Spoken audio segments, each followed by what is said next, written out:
Dawn crept over the broken rooftops of Old Hollow District, where alley cats and silence shared the streets. Jason knelt by a wall with his hands stained in paint, red, yellow, teal, his eyes fixed on a mural he'd almost completed. It was a striking image of a boy offering bread to a homeless man. But no one was watching. His chest tightened. What's the point if nobody sees it? A week ago, Jason had gone viral. A TikTok clip of him pretending to save a cat from a roof, when in truth, he staged it. Earned him 15 seconds of fame. Hundreds of thousands watched. But that clip wasn't real. It wasn't him. And now, that spark was gone. His views vanished. His inbox grew cold. Jason stood up, brushing dust from his knees. I should have kept making fake stuff. That's what people want, right? But his voice cracked with doubt. That afternoon, as he packed up his brushes, a deep voice echoed from across the street. You missed a spot. Jason turned to find an elderly man in overalls, a wooden beam on his shoulder.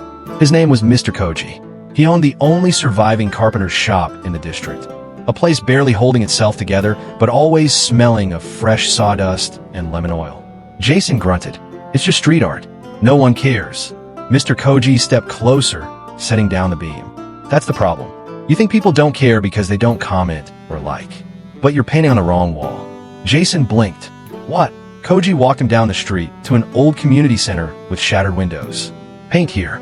This wall's been gray for too long. Kids used to gather here, but now it's just shadows. Jason hesitated. It won't trend. That's because trends fade. But impact, it sticks. Like hardwood, takes longer to polish, but never breaks easy. Reluctantly, Jason began painting the next day. No cameras, no hashtags, just sweat, color, and silence.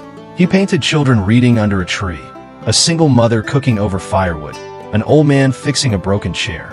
Scenes he once ignored, now alive on the wall. One day, a girl approached him. Her name was Mina. She was 8, barefoot, holding a notepad. Why is the man helping the boy fix his bike? Jason smiled. Because maybe he sees himself in the boy. Mina nodded and drew beside him. Word spread quietly. Then a group of teenagers came. Then a teacher. Then an old woman who hadn't left her home in months.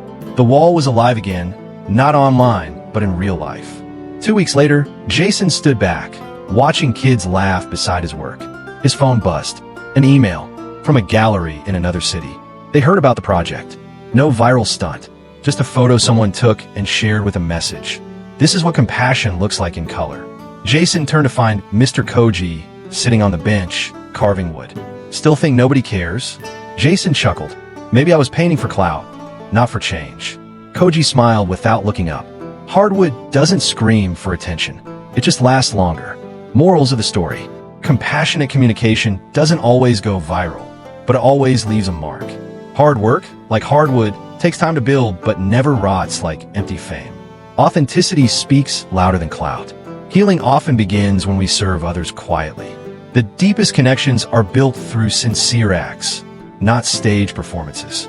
If this story touched your heart, don't scroll away. The paint that didn't dry isn't just about brushstrokes. It's about finding purpose, kindness, and meaning in the smallest acts. Like the video, if you believe quiet work still matters. Share this with someone who's chasing clout but forgetting their art. Drop a comment.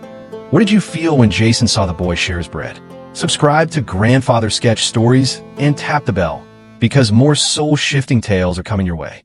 And don't miss our longer episodes. They dive even deeper.